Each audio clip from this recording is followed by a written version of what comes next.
stop talking.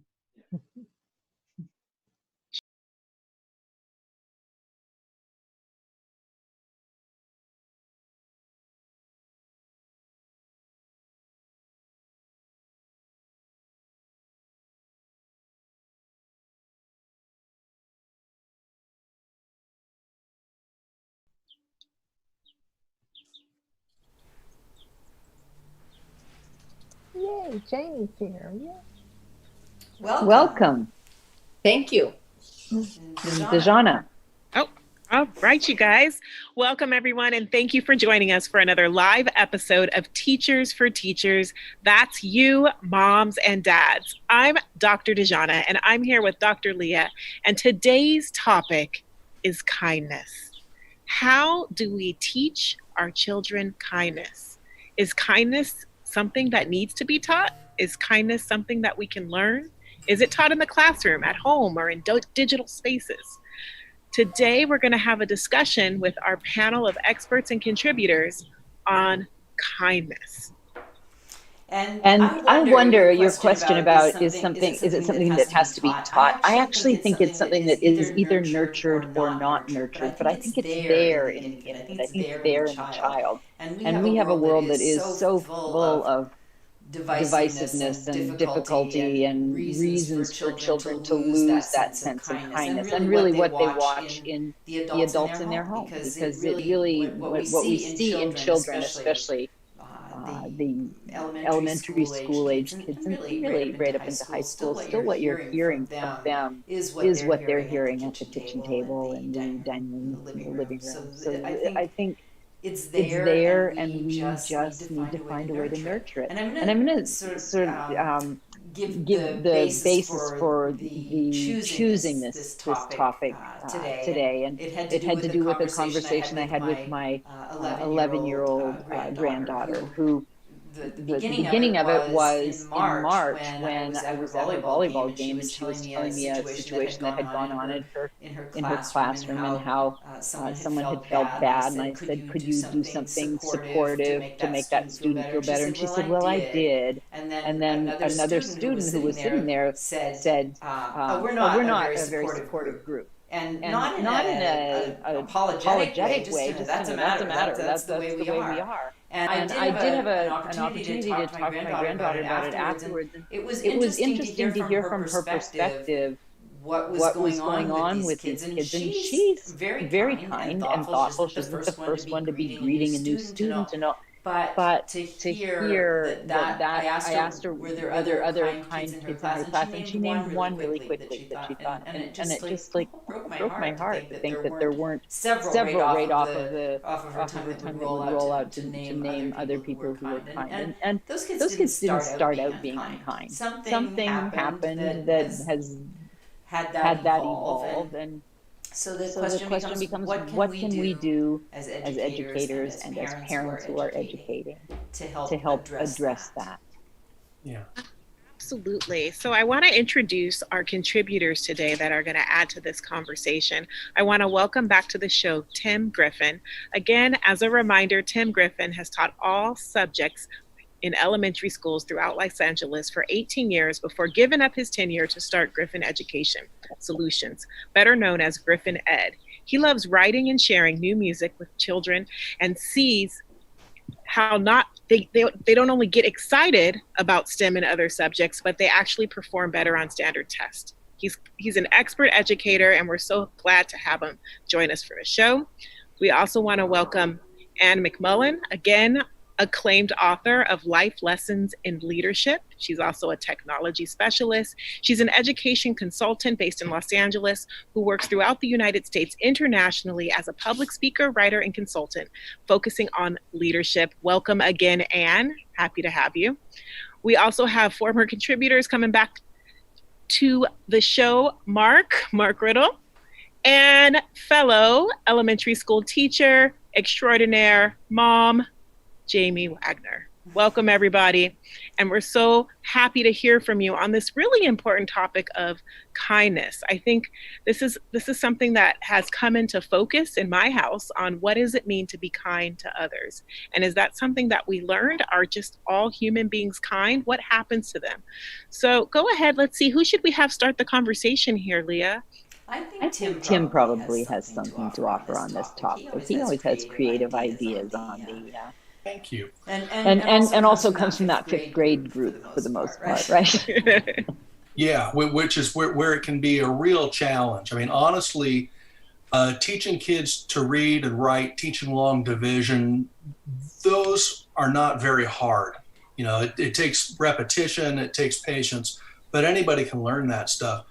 The biggest challenge I found in the classroom was always behavior, and more specifically, the way the kids behaved with each other.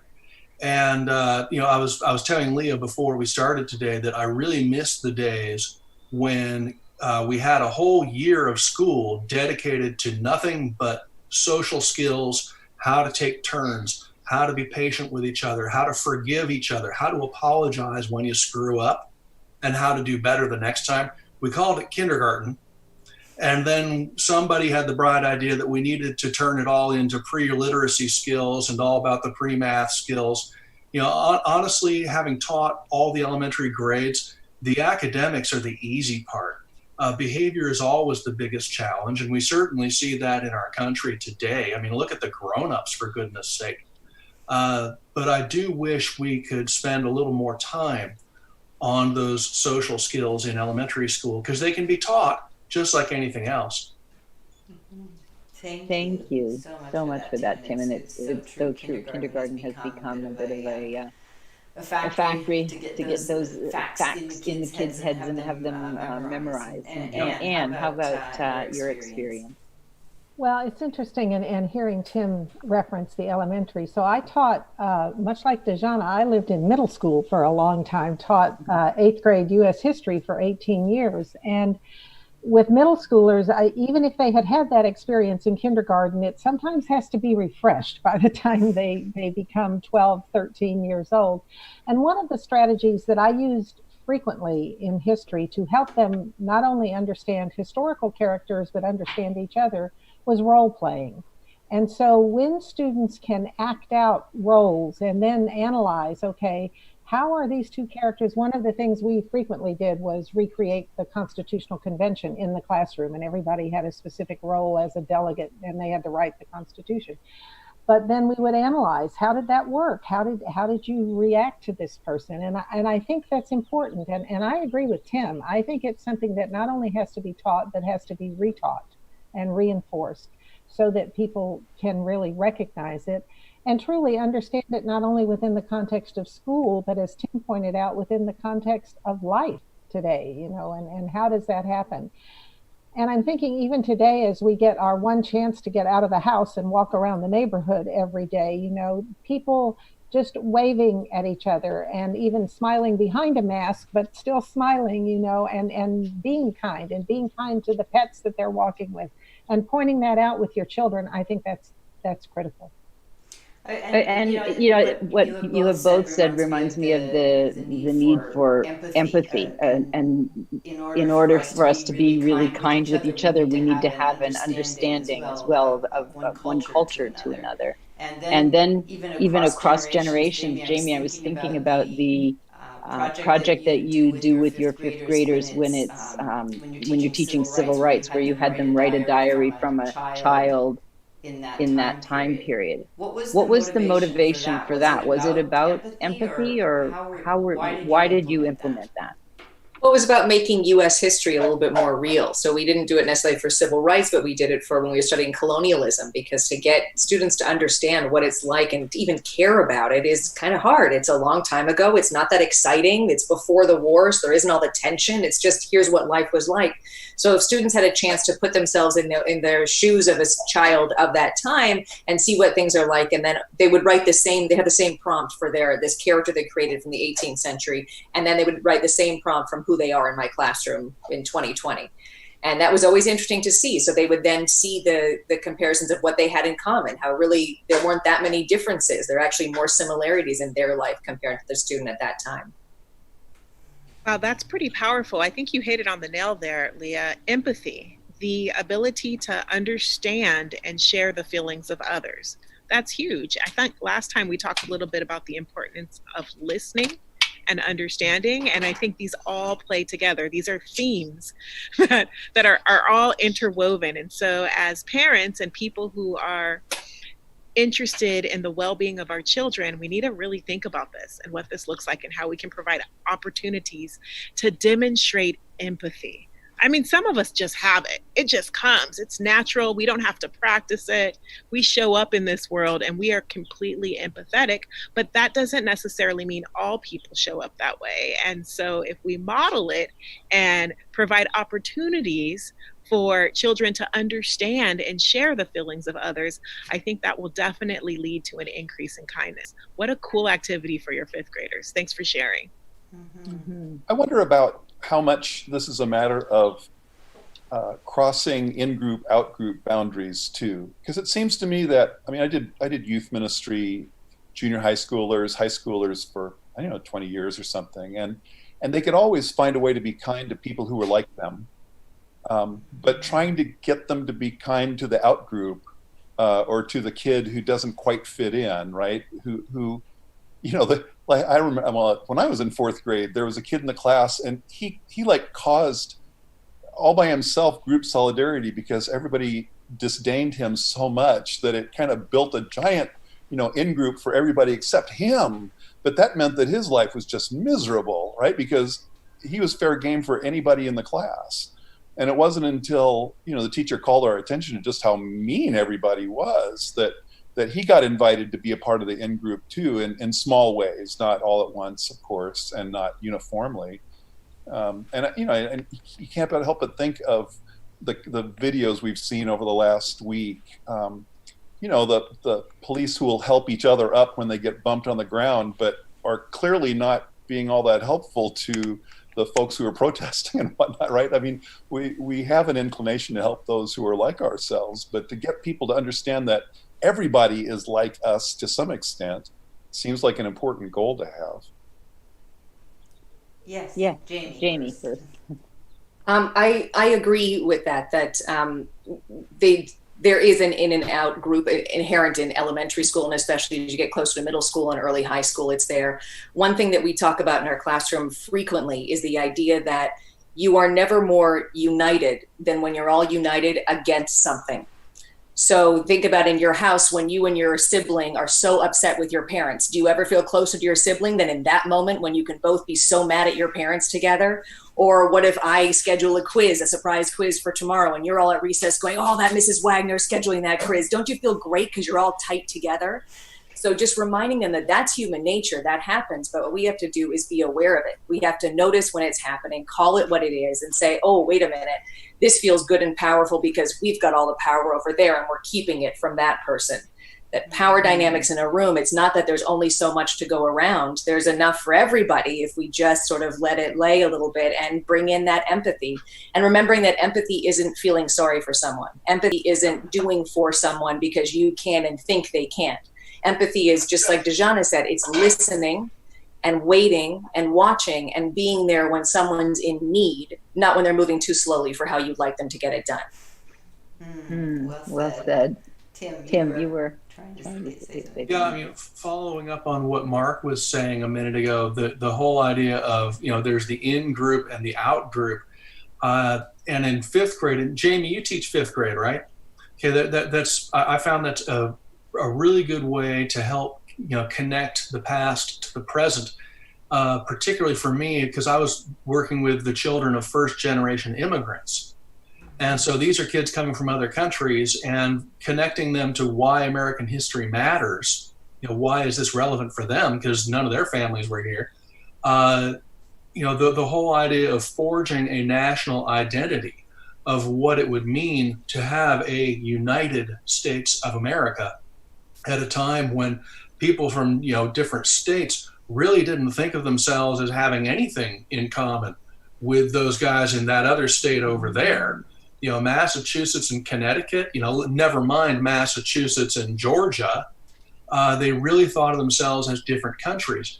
And so, you know, if you're going to forge an identity of what it means to be one people, you know, indivisible, what does that really mean? And, you know, and all of a sudden they realize, hey, wait a minute, this is not just something that we were dealing with a couple of hundred years ago.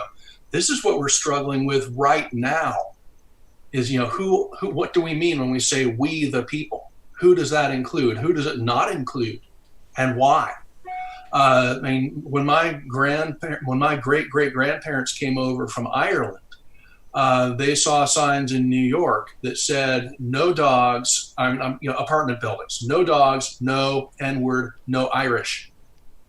And because Irish weren't us, they weren't we, they weren't Americans, they weren't white, which is kind of weird in hindsight, you know, if you talk about albedo.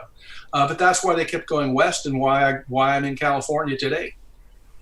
So. Mm-hmm. Yeah, time changes everything, doesn't it? And what we're seeing right now is a couple of generations, well, more than a couple of generations of Americans who have not been able to embrace the other, who have been misunderstood or disenfranchised, undervalued, and now are saying, okay, we need to be heard, we need to be seen. And there's a lot of conversation lately about active listening, which I've been really trying to practice. And I spent the last 2 days at a virtual conference, and it was a stressful start of it, not knowing how does this work. We're used to being in rooms and moving around. It actually worked really beautifully, and I realized that it makes it easier for the introvert to be present for the conversation. In the cocktail hour, the virtual cocktail hour, they broke people into groups of 5 and 6 and had everyone talk in groups about different issues.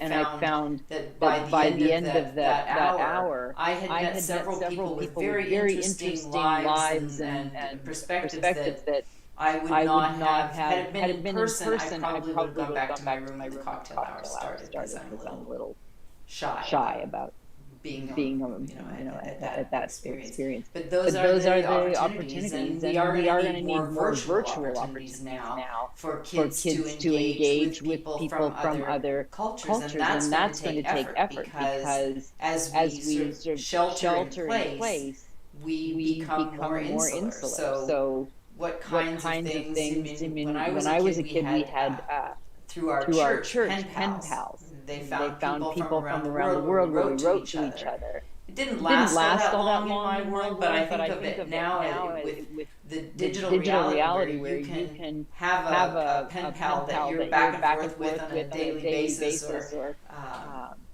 you become well acquainted through digital ability like this, and perhaps if we could find a way to bring different cultures together to that conversation, we could start to build a better back and forth on that. Yeah, I think that speaks to one of the first questions I asked, is what does kindness and now empathy look like in the digital space, the digital social space that we find ourselves in, and the digital social space that children will probably interact in as adults. What does it look like there? It's one thing to be in a classroom or at a school event and learn tools of empathy and kindness, you know, interacting together. But what does that look like in a digital space? And I know I have techie people on board. I'm interested to hear from you what you think that's going to look like as we grow up in this new digital space of socialization. How does empathy and kindness play out in a digital space where people can feel on Twitter like they don't have to be accountable for what they say? So what does that look like? Any thoughts on that? You know, Dejana, one of the things, and you mentioned Twitter, one of the things I think that this type of platform that we're on right now with Zoom, or whether it's webcam or any of the other multiples that are there, the difference is that we do see each other right now, and we see our reactions. And Whereas with Twitter, you're not seeing how that person is reacting. So I honestly think that the more that we can use these type of media where we can actually see people and see smiles or see frowns and connect, I think that will really help. And I think that is one of the unintended consequences of this whole thing is, my gosh, we have gone to Zoom world lately, and children have, and schools have, and families have. Yesterday was my daughter-in-law's birthday, and we celebrated on Zoom last night, and it was great fun to be able to do that since we couldn't be together to do that. So I do think that will be there.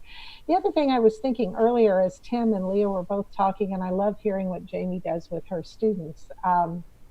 I think there's a way that, as Leah, you kind of framed this whole conversation around mom and dad, you're teachers now too, and what they might do.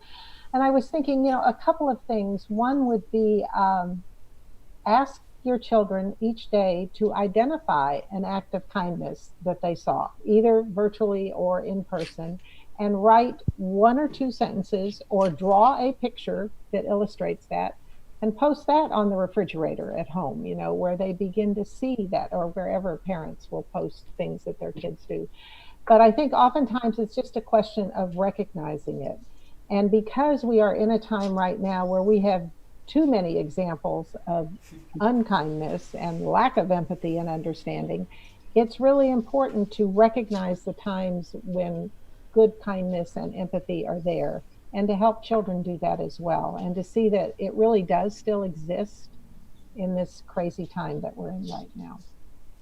What a great suggestion. Having them identify. It's not putting the pressure on them to do something that they have to come up with, or that could just become a chore, but to identify something, because not only does it help in that moment with what they identify, it starts a muscle that has them looking for an act of kindness in the world, and we all need to stretch ourselves as much as possible in the midst of this to find those, because it's not about the issues, it's about making your point in a way that builds and lifts the community rather than tear it down, which, again, there's a whole conversation we could have about how all of that played out in these last few days. But I think the people who showed up to be heard and to make their point did not come out of any kind of unkind. They may have come out of anger over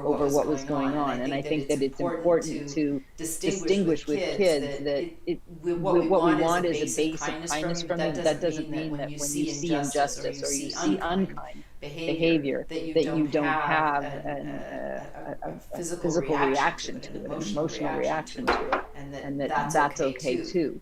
What do you do with that then? How do you turn it into something positive?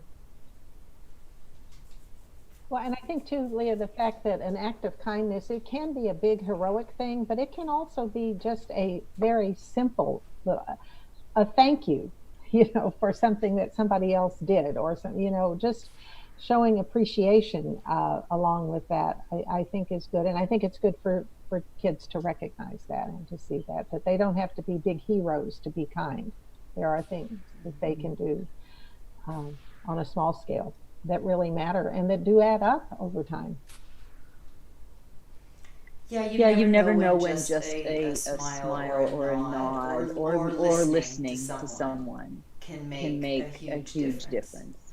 And letting people know that you care. Not that you're there to fix something or that you can do anything to make it different in that moment. Maybe you can, and wonderful, but for the most part, it's just letting people know that you acknowledge the fight and you understand where it comes from, and you'd like not to be part of the problem, but whatever part of the making it better you can possibly offer. So true. So true. All of us, if we sit down and reflect, we can share a story of someone's act of kindness, that we, that moment of kindness that we observed. And we can also probably remember when we personally received that act as well, and what impact that had on us. So I think you nailed it right on the spot there, Leah, for sure. And I'm going to implement that moment of kindness activity in my house this weekend, and I'll get back to you on how it made everybody feel, for sure. That's great. Yeah, I think what you were just saying, Dejana, made me reflect on what's the first outside of my family. I grew up in a very loving environment, and so had lots of kindness in our family. But what was the first memory I have of someone out in the greater world doing something kind or unexpected in my world? And it was a high school teacher when I was in the 9th grade, who was the first one to sort of encourage me to consider myself a student. And I think everyone up until that point had me considering myself a pain in the butt, which I probably was for most of them. But this particular English teacher, who now 40 some years later, 50 years later, I can't even count that high. But anyway, I'm still in touch with him. On his birthday or holidays, I reach out to him. And that really, the very first person outside my family who offered that kindness. And I bet you each have a memory of someone who was the first in your world that offered that.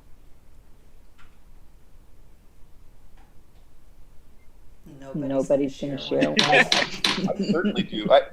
Mine. I didn't have to wait till high school. It was in kindergarten, in that year that was dedicated back then to social skills and not stealing the blocks and trucks from other people who were playing with them. And it was. I remember being sent to school with a yellow slicker when it was raining, but I could not operate the little hooky things at all. And this little kid that I had never spent any time with playing at all just, stopped, put down what he was doing, marched over to me and proceeded to do the little latches and flip them over so that I could go outside and play on the playground. And it just blew me away. Like, why are you doing this? I don't even know you. But it was so wonderful, and of course, then we went out and played together, and became friends and whatnot. I mean, it was a starting of my little kindergarten friendship and stuff. But yeah, but to this day, and I'm 162 years old. I mean, I remember it pretty well. I totally understand that 162 years. But it is fabulous that those moments we're remembering. Jamie, did you have something you were going to share? Well, I think a lot of being kind, too, is letting someone feel seen. So not that they have to do something amazing or something even all that impressive, but just that you see them and you see them trying, or you see them and you see them working towards something, or you see them and you see the effort they're putting in, or you see the look on their face that they're really thinking about something. But usually if someone feels like you've seen them and understood them, and that you can act in a way that they feel seen. Every morning we do a morning greeting in our classroom, and it's you say good morning to someone, and we have some sort of silly greeting that we end up doing, but you say that person's name. And when we were in the classroom and I went through this responsive classroom training, I thought, oh, that's great. And it's especially great for, large public school classrooms where maybe those kids, their name doesn't get said. My students, I know their name gets said frequently throughout the day by a variety of people. But now that we're on Zoom, it has been really lovely to go through and say hello to everybody and to say their name, and to, we can't hug each other like we used to in the classroom, or I can't go by and squeeze someone's shoulder when I see them struggling a little bit to let them know I'm there. But we have these greetings and things you can do to just help people feel seen. And I think that goes a long way to kindness. So if you can't find something that you really love, and I think as teachers, there's always a student from time to time where you think, what do I really like about that student? What can I find to say that this student is doing really well on? And a lot of time it's, helping clean up or things like that. But sometimes just saying that you see it can be, I think, really helpful for people. Absolutely. How about you, Tim? You're muted right now, actually. Hello. Hey, I'll tell you a story. Something I'm just listening to people's stories reminded me of a few years ago. There's a child I was working with because I was an inclusion teacher. So I worked with kids who had mild to moderate special needs, but weren't quite ready for the full-time, special day class. and I was at a social thing with a family at their home, and another child from the class was coming over to visit. And this one little boy was really looking forward to welcoming his friend and meeting him at the door, saying, "Welcome to my house," and had practiced his speech over and over like you do. You know, when you're on the spectrum, you got to practice and practice. So he had it all ready. And then the other family was running late. So the kid who lived there went to the bathroom for a minute. And while he was in the bathroom, the other family arrived.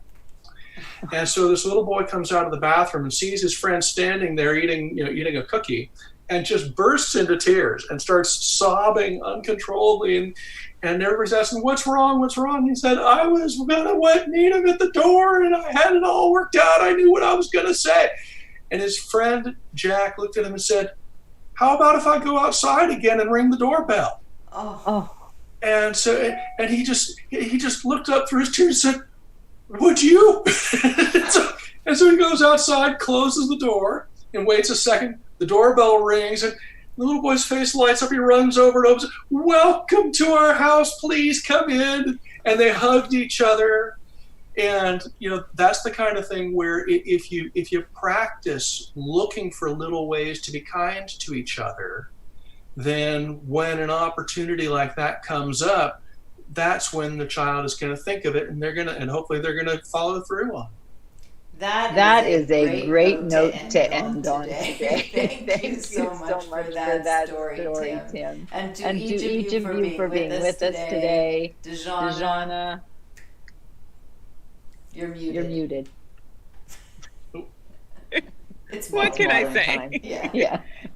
It's actually Friday, is it? It is Friday. Okay, good. It is Friday.